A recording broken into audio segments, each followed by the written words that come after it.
सच्चाई का इनाम। बहुत समय पहले की बात है। एक छोटे से गांव में एक लड़का रहता था जिसका नाम राहुल था। राहुल एक गरीब लेकिन ईमानदार और मेहनती लड़का था। उसके माता पिता किसान थे जो बड़ी मुश्किल से अपने परिवार का गुजारा करते थे। राहुल को पढ़ाई का बहुत शौक था, लेकिन घर की आर्थिक स्थिति ठीक न होने के कारण वह ज्यादा किताबें नहीं खरीद सकता था। फिर भी वह गांव के मंदिर के पुजारी से पुरानी किताबें लेकर पढ़ता और नई चीजें सीखता रहता था। राहुल का सपना था कि वह बड़ा होकर अपने माता पिता की गरीबी को दूर करे और गांव के बच्चों को शिक्षा दे। लेकिन यह इतना आसान नहीं था। गरीबी के कारण उसे बहुत संघर्ष करना पड़ता था। कई बार उसे भूखा ही सोना पड़ता, लेकिन फिर भी वह ईमानदारी और सच्चाई के रास्ते से कभी नहीं हटता। एक दिन की बात है, जब राहुल स्कूल से लौट रहा था तो उसने रास्ते में एक भारी पर्स देखा। पर्स चमड़े का बना हुआ था और देखने में बहुत कीमती लग रहा था।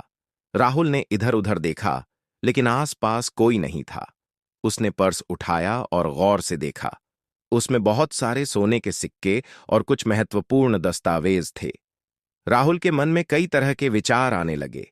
उसने सोचा, अगर मैं यह पर्स अपने पास रख लूं तो मेरी गरीबी दूर हो सकती है। मैं अपने माता पिता की मदद कर सकता हूं, अच्छी किताबें खरीद सकता हूं और अच्छे कपड़े पहन सकता हूं। लेकिन फिर उसकी अंतरात्मा ने उसे टोक दिया। उसने खुद से कहा, नहीं, यह मेरा नहीं है, किसी और का है, जिसने इसे अपनी मेहनत से कमाया होगा। अगर मैं इसे अपने पास रखूं तो यह चोरी होगी, और चोरी करना बहुत बड़ा पाप है। सत्य का मार्ग चुनना राहुल ने निश्चय किया कि वह यह पर्स उसके असली मालिक को लौटाएगा।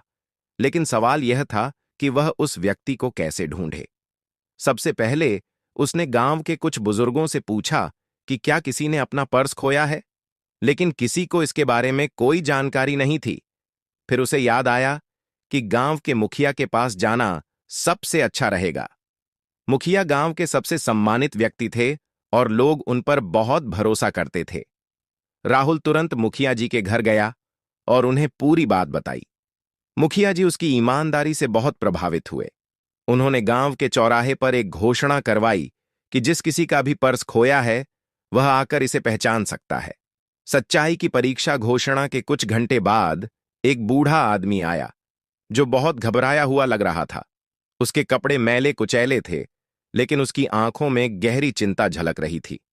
उसने मुखिया जी से कहा, मेरा नाम रामनाथ है, मैं एक व्यापारी हूं और इस गांव से गुजरते समय मेरा पर्स कहीं गिर गया।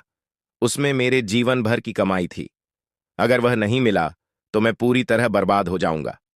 मुखिया जी ने पूछा, तुम्हारे पर्स में क्या था? रामनाथ ने जवाब दिया, उसमें कुछ सोने के सिक्के थे और कुछ महत्वपूर्ण दस्तावेज थे जो मेरी जमीन और व्यापार से जुड़े हुए थे। राहुल ने पर्स खोलकर देखा तो रामनाथ की बात सच साबित हुई। उसने मुस्कुराकर पर्स उनके हाथों में थमा दिया। रामनाथ की आंखों में आंसू आ गए।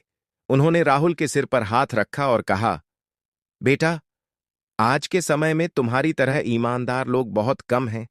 अगर तुम चाहते तो यह सोने के सिक्के रख सकते थे और कोई भी तुम्हें दोषी नहीं ठहरा सकता था, लेकिन तुमने सच का रास्ता चुना।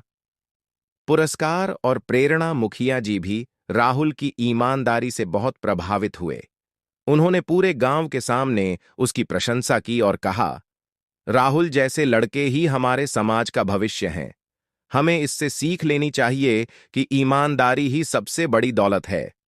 रामनाथ ने राहुल को कुछ सोने के सिक्के इनाम के रूप में देने चाहे, लेकिन राहुल ने विनम्रता से मना कर दिया। उसने कहा, मैंने यह काम किसी इनाम के लिए नहीं किया, मैंने सिर्फ अपना कर्तव्य निभाया है। रामनाथ उसकी सच्चाई से बहुत प्रभावित हुए और बोले, बेटा, यह तुम्हारे अच्छे संस्कारों का ही परिणाम है। मैं तुम्हारी शिक्षा का खर्च उठाना चाहता हूं ताकि तुम आगे पढ़ सको और अपने सपनों को पूरा कर सको। राहुल यह सुनकर बहुत खुश हुआ। उसने रामनाथ का धन्यवाद किया और आगे की पढ़ाई के लिए मन लगाकर मेहनत करने का संकल्प लिया। शिक्षा यह कहानी हमें सिखाती है कि सच्चाई और ईमानदारी हमेशा एक न एक दिन अपना इनाम देती है। अगर राहुल चाहता तो वह पर्स अपने पास रख सकता था, लेकिन उसने सही रास्ता चुना और अंत में उसे उसका उचित इनाम मिला। इस घटना के बाद गांव के अन्य बच्चों ने भी राहुल से प्रेरणा ली और सत्य के मार्ग पर चलने का निश्चय किया। ईमानदारी सिर्फ एक गुण नहीं, बल्कि एक जीवन शैली है जो हमें सच्चे सुख और सम्मान की ओर ले जाती है।